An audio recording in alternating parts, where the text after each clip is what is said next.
예수님께서는 하나님 나라를 가르치시고 전파하시기 위해 오셨습니다. 그 가르치심은 특별히 산상수훈을 통해서 분명하게 하나님 나라의 삶의 방식을 가르치셨고, 또 전파하심은 모든 병, 또 모든 약한 것을 고치심으로 하나님 나라의 실제를 구체적으로 드러내 보이셨죠. 왜 늘상 지금 이 이야기를 하냐면요, 우리의 정체성에 대한 이야기 때문에 그렇습니다. 우리가 비록 이 땅에서 살지만 우리의 정체성은 하나님 나라 백성이거든요. 우리가 이 땅의 것을 지금 먹고 살지만 우리가 진짜 먹고 살아야 되는 것은 영원토록 있는 하나님의 말씀이고 하나님 나라의 것이기 때문에 그렇습니다. 이렇게 예수님께서는 하나님 나라를 가르치시고 전파하셨죠.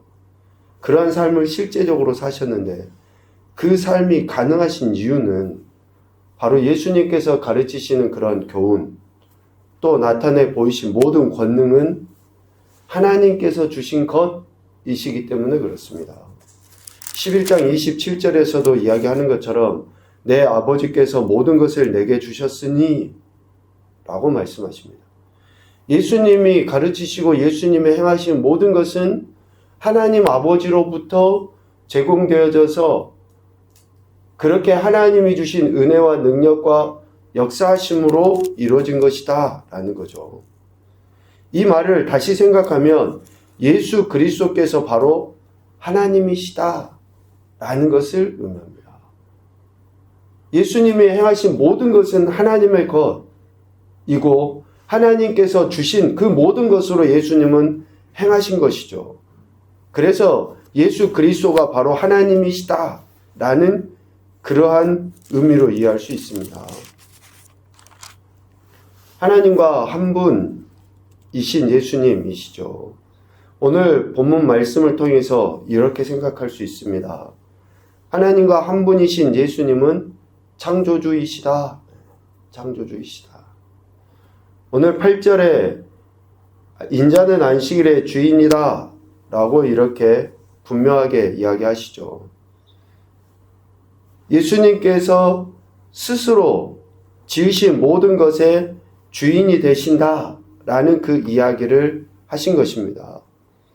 하나님께서 모든 만물을 지으시고 일곱째 날에 안식하심으로 안식일을 만드셨죠. 창세기 2장 1절 2절에 보면 안식일 역시 하나님께서 지으신 피조의 산물이라는 것을 의미합니다. 안식일도 하나님이 지으신 피조물 가운데 하나라는 거예요. 그래서 하나님께서 지으신 모든 것, 그 가운데 안식일 역시 사람을 위하여 지으셨다라는 겁니다.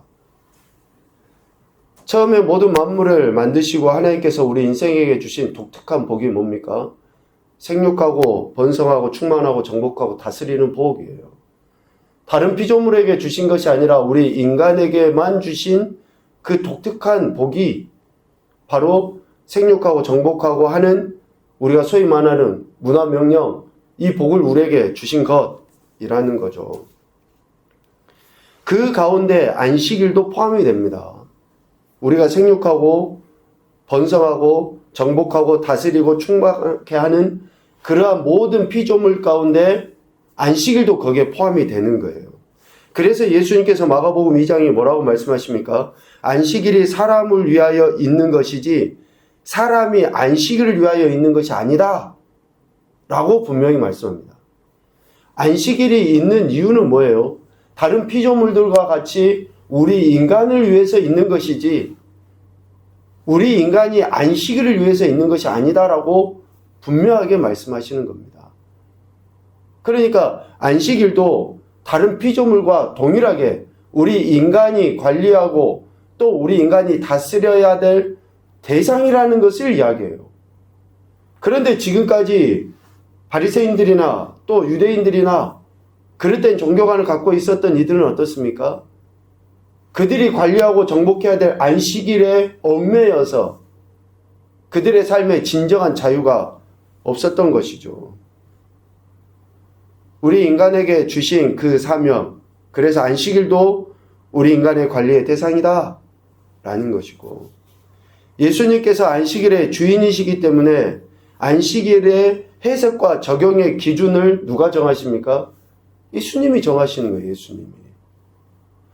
우리 인간이 안식일을 하나님이 하신 말씀의 범위 내에서 우리가 우리 안에 적용을 하는 거예요. 다른 사람에게가 아니라. 그것을 지금 예수님이 먼저 가르쳐 주십니다. 출애굽기 20장 8절에 안식일에 대한 규례를 말씀하시죠. 안식일을 기억하여 거룩하게 지켜라 라고 10계명에 있을 만큼 중요하게 우리에게 가르치신 것은 맞습니다. 이 말씀에 대해 우리 인간의 자의적인 그런 해석을 통해서 의무감에 이끌려서는 안 된다라는 거예요. 그래서 참 자유, 평안을 해치는 그러한 것이 아니라 율법의 멍에에서 벗어나서 진짜 쉼을 얻도록 하시기 위해서 하나님께서 우리에게 주셨다라는 것을 기억하라는 거죠.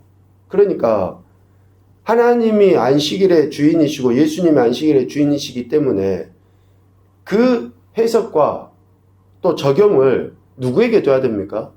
예수님께 둬야 되는 거예요. 예수님께. 그런데 그 해석과 적용을 예수님께 두지 아니하고 자신들의 종교심에 두게 되면은 다른 어떤 행위도 마찬가지예요. 금식도 그렇고 기도도 그렇고 구제도 그렇고 앞서 바리새인들이 했던 것과 같이 하나님께 영광 올려드리고 하나님께 나타내기 위해서가 아니라 사람에게 보이려고, 사람에게 상 받으려고, 사람에게 인정받으려고 하는 그러한 행위로 전락하게 된다라는 것이죠. 그래서 예수님께서는 하나님으로서 모든 창조의 창조주 되신다라는 것을 말씀하시면서 안식일까지도 하나님이 지으시고 또 하나님이 즉 예수님이 정하신 범위 내에서 우리 인생은 적용해야 된다라는 것을 가르쳐 주시죠. 그런데 그 말씀을 편협하게 적용하는 것은 하나님의 주권을 침해하는 행위가 됩니다. 어느 한쪽에 치우친다든지 그 어느 한쪽이 바로 우리 인간의 자의적인 해석에 의한 것이겠죠. 그것은 하나님의 주권을 침해합니다. 종교 지도자로서 하나님의 말씀을 해석하고 적용하도록 기준을 제시해 주었던 당시의 바리새인들 어떻습니까? 오늘 본문에 보면 예수님의 제자들이 안식일에 시장에서 이삭을 잘라 먹는 것을 보죠. 그리고 나서 예수님께 힐문을 합니다. 막 힐책하듯이 못마땅해서 질문을 하는 거예요. 왜 당신의 제자들이 안식일에 하지 못할 일을 하냐? 라고 이렇게 그냥 어른이 애기 나무라듯이 막 이렇게 힐난을 하는 거예요. 그렇게 질문을 하는 거죠. 그 의미 속에는 이 힐문을 하는 의미 속에 뭐가 담겨져 있습니까? 안식일에 이삭을 자르는 일을 해서는 안 된다라는 거예요. 그 율법이. 일곱째 날에는 아무 일도 하지 말라라고 출애굽기 20장에 분명히 말씀하시죠. 그러니까 이삭을 자르는 것을 그들은 노동으로 본 거예요. 노동으로. 그런데 이 노동으로 보기 이전의 것을 봐야죠. 시장하여 그들이 그냥 일을 하기 위해서 이삭을 자른 게 아니라 시장하여 이삭을 잘라서 먹은 거예요. 예수님께서는 안식일에 무엇을 하고 하지 않고의 문제가 아니라는 겁니다. 앞서 해석은 예수님이 기준이 돼야 된다 그랬죠. 예수님이 이 안식일을 대하심에 있어서 어떠한 일을 하고 하지 않고의 문제가 아니라 시장하여 라는 것에 초점을 맞춰서 예수님은 말씀하셔요. 여기서 시장하다 라는 그 헬라어의 의미는 단순히 좀 배가 고파서의 문제가 아닙니다. 오랜 굶주림으로 인해서 정말 거즘 죽게 된 그런 상태, 기진맥진해서 거의 죽게 된 그 상태. 그러니까 지금 이것을 내가 먹지 않으면 도저히 안 될 것 같은 그러한 절체절명의 순간에 제자들이 그것을 잘라 먹은 거예요. 아니, 기본적으로 예수님을 따르는 무리들은, 제자들은 오랫동안 유대 사상, 율법에 찌들어 있었던 사람들이에요. 여러분 그것을 기본적으로 생각을 하셔야 됩니다. 그들은 오랫동안 율법의 전통에 의해서 생활해왔던 사람들이에요.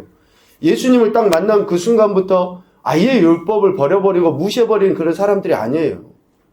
오늘 우리가 예수님 믿는다고 해서 오랫동안 우리 몸에 배어있는 뭐 그런 샤머님적이라든지 불교라든지 이러한 사상, 생각이 그냥 순식간에 없어져 버립니까? 그렇지 않잖아요. 이들 안에도 여전히 율법을 지켜야 된다는 생각이 있어요. 그런데 왜 제자들이 그럼에도 불구하고 이삭을 잘라먹는 소위 말하는 일이라는 것을 안식일에 했는가? 그것을 지금 예수님은 보신 거죠. 이것을 먹지 않으면 죽을 것 같으니까 제자들이 그럼에도 불구하고 했다라는 거죠. 그래서 다윗이 시장할 때 한 일에 대해서 하나님이 용납해 주신 사건을 언급을 하시고, 또 안식일에 구약 율법에서 제사장들이 성전에서 안식을 범해도 죄가 없었다라는 율법에 기록된 것을 근거로 예수님께서 안식일 혹은 율법의 본질이 어떤 것인지 정확하게 말씀해 주시는 겁니다. 예수님께서는 자신이 성전보다 큰 이시다라고 6절에 오늘 본문 분명히 이야기하시죠. 그러므로 예수 그리스도 안에서 어떠한 율법을 범한다 할지라도 성전보다 크신 분이 예수님이시니까 예수 그리스도 안에서 율법을 범한다 할지라도 다 용서함을 받을 수 있는 거예요. 그래서 사도 바울이 이야기하지 않습니까? 예수 안에서, 그리스도 예수 안에서 결코 정죄함이 없다 라고 이야기해요. 모든 율법보다 크신 분이 예수님이시고 그 어떤 성전보다도 크신 분이 예수님이시라는 거예요. 회막에서 성전에서 죄를 범해도, 안식일에 죄를 범해도 용서함을 받았던 제사장들이 있었는데 이삭 하나 잘라 먹은 것이 그렇게 율법을 범한 것으로 해서 정죄를 받을 일인가? 라는 것이고, 정말 죽을 그런 상황에서 제사장들만 먹는 음식을 먹었던 다윗이 용서함을 받았는데 정말 죽을 것 같아서 그 이삭 하나 잘라 먹은 것이 그렇게 정죄의 대상이 되느냐? 라는 것을 예수님께서 오히려 반문하시는 거죠. 예수님께서는 율법을 기준으로 정죄하는 것보다 사랑을 바탕으로 자비를 베풀어 주셨고 또 그것을 원한다라고 분명하게 가르치고 계십니다. 7절 나는 자비를 원하고 제사를 원하지 아니한다. 이것은 예수님만 말씀하신 것이 아니라 이미 하나님께서도 계속 말씀해 오셨고 친히 보이신 내용 아닙니까? 선지자들을 보내셔서 하나님이 하셨던 핵심의 메시지가 이게 아닙니까? 하나님이 심판을 원하셨으면 그들 싸그리 지금 당장 쓸어버려도 부족하죠. 그러나 선지자들을 보내셔서 계속 하나님이 하셨던 핵심의 말씀의 메시지가 뭡니까? 내게로 돌아와라. 내가 너희를 용서한다. 사랑한다. 계속 그 이야기 아니었어요? 돌이켜라. 돌이켜라. 이 메시지를 계속 선지자들을 통해서 하나님이 말씀하신 것처럼 하나님은 자비를 원하시죠. 사랑을 원하시고 우리 인간의 어떤 행위의 근거에 의해서 하나님이 판단하셨다 그러면 살아남을 인생 아무도 없어요. 어느 누가 하나님이 받으실 만한 제사, 예배 평생 동안 단 한 번이라도 드린 인생이 있을까요? 우리가 예배 시간마다 하나님 우리가 드리는 예배를 영광 받아주십시오. 우리가 기도해요. 그런데 정말로 그 예배를 하나님이 영광스럽게 받으실 만한 예배인지 우리가 1년 52주만 해도 52번을 예배 드린다 해도 그 예배를 하나님이 진짜 받으시는 예배가 됐는지 그런데 우리는 그것을 기준으로 다른 사람을 판단하고 정죄해요. 얼마나 우리 인생이 어리석은지 모릅니다. 여러분 기준은 하나님이시고요. 하나님의 말씀이 우리 삶의 푯대가 돼야 됩니다. 그래서 말씀을 다른 사람에게 적용하기 이전에 내 자신을 보는 거예요. 내 모습을. 내가 어떠한 모습인지. 이것을 지금 예수님은 그 바리새인들에게, 예수님의 제자들을 정죄하는 이들에게, 안타까운 인생들에게 이야기하는 거죠. 하나님 나라는 먹고 마시는 것이 아니라 성령 안에 있는 의와 평화가 희락이라고 했습니다. 어떤 행위를 하고 하지 않고의 문제가 아니라는 거예요. 하나님 말씀 안에서 곧 성령 하나님으로 말미암아 누리게 된 참된 영적인 자유가 하나님 나라라는 겁니다. 그런데 이 영적인 자유는 어떻게 누릴 수 있습니까? 다른 사람을 보면 누릴 수 없어요. 다른 사람을 보면. 내 자신에게 적용을 시켜야지만이 이 영적인 자유와 평안을 누릴 수 있게 됩니다. 하나님이 말씀하신 것은 누구 들어라라고 아니에요. 지금 이 시간에 내게, 오늘 우리에게 내가 그렇게 그 말씀대로 진짜 평안을 누리고 살아가고 있는지를 보기 위해서 주신 거예요. 그런데 오늘 바리새인들은 자신들의 모습을 보지 못하고 제자들의 모습, 더 근본적으로는 예수라는 그 한 청년의 모습을 보고 이야기를 한 것이죠. 교훈입니다. 첫째, 예수 그리스도는 모든 것의 주인이시다. 모든 것의 주인이시다. 둘째, 진리 곧 예수 그리스도 안에서 참 자유가 하나님 나라인 것이다. 마지막으로 말씀은 비난과 판단, 정죄의 도구가 아니라 내 자신을 돌아보기 위한 기준이다. 하나님 말씀은 항상 내 자신을 돌아보기 위한 기준인 것이지 다른 사람을 판단하고 정죄하기 위한 도구가 절대 아닙니다. 그래서 그 말씀이 내 안에 있을 때 우리는 겸손해지고 하나님 나라의 은혜를 누릴 수 있게 되는 것입니다. 오늘도 저와 여러분에게 생명 주신 하나님 앞에 그 말씀을 내 삶의 기준 삼고 살아서 하나님의 영광과 기쁨이 되는 귀하고 복된 날이 되시기를 주님의 이름으로 축복합니다. 아멘.